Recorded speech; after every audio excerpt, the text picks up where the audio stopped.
بسم اللہ الرحمن الرحیم۔ السلام علیکم دوستو، اکثر گھروں میں بچے کھیل کود کے دوران یا اسکول میں خطرناک شرارتوں کی وجہ سے چوٹ لگوا لیتے ہیں، جس کی وجہ سے گہرا زخم ہو جاتا ہے۔ اسی طرح خواتین کچن میں بے دھیانی کی وجہ سے ہاتھ وغیرہ جلا بیٹھتی ہیں یا کٹ وغیرہ آ جاتا ہے، اور بزرگوں میں بیماری کی وجہ سے بیڈ سور ہو جاتے ہیں یا شوگر کے پیشنٹ میں زخم ہو جائیں تو ٹھیک نہیں ہو رہے ہوتے، تو ایسی صورت میں آپ کو پائیوڈین سولوشن کی بجائے آکسوفیرین سولوشن استعمال کرنا چاہیے۔ آکسوفیرین سولوشن کی کمپوزیشن میں کیا شامل ہے؟ آکسوفیرین سولوشن زخم کو ٹھیک کرنے کے لیے کیسے کام کرتا ہے؟ آکسوفیرین سولوشن کی زخم پہ رائٹ ڈوز کیا ہوگی، اور آکسوفیرین سولوشن کے استعمال میں کون سی احتیاط کرنی چاہیے، یہ سب کچھ آج کی ویڈیو میں شامل ہے۔ میں ہوں آپ کا pharmacist doctor A H Mandal and welcome to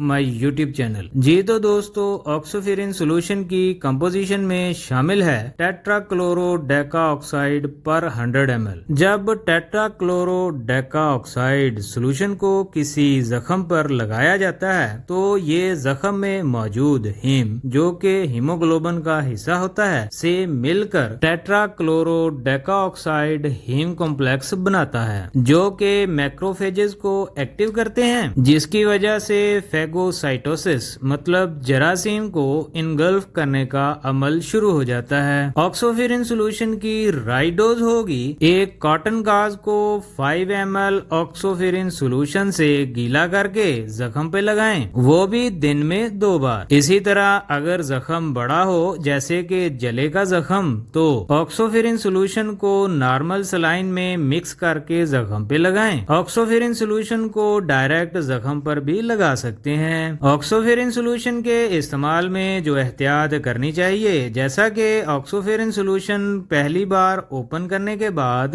30 دن کے اندر استعمال ضرور کر لیں۔ زخم پہ آکسوفیرین سولوشن کے استعمال کے بعد خارش یا جلن ہو سکتی ہے، تو پریشان نہیں ہونا، یہ زخم ٹھیک ہونے کی علامت ہوتی ہے۔ اسی طرح اگر آکسوفیرین سولوشن کے استعمال سے بلڈ آئے تب بھی پریشان نہیں ہونا، کیونکہ یہ زخم کی ریکوری کی علامت ہے۔ اگر آکسوفیرین سولوشن کی مقدار زیادہ ہو جائے تو زخم سبز ہو جائے گا، تو نیکسٹ آکسوفیرین سولوشن کی مقدار کم کر دیں، لیکن پریشان نہیں ہونا۔ جی تو دوستو، ویڈیو اگر اچھی لگی ہے تو لائک کر دیں، اگر کوئی کویسچن ہے تو کمنٹ کر دیں، میرے چینل کو سبسکرائب کر دیں۔ اب ملتے ہیں نیکسٹ ویڈیو میں۔